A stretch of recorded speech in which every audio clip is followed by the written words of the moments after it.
కొంచెం number save చేసినా నాకు అర్థం కాలేదు. ఎన్నిసార్లు చెప్పాలమ్మా, గుర్తు పెట్టుకోవా? ఇక్కడ చూడు, ఇదిగో ఇట్లా పోయి అందుకేది అంతే, పట్టు పోమా పో. నాకు డిస్టర్బ్ చేయదు నేను మళ్ళా చెప్పాను. పోమా పోయి పని చేసుకోపో.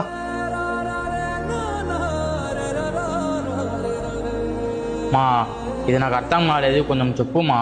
యాది ఇదా?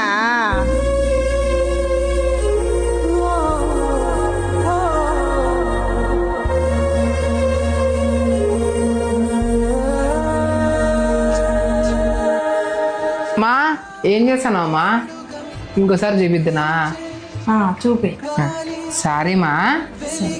ఇదిగా సరే ఉంది కదా, పోయేసి నువ్వు కావాలే అమ్మా, నన్ను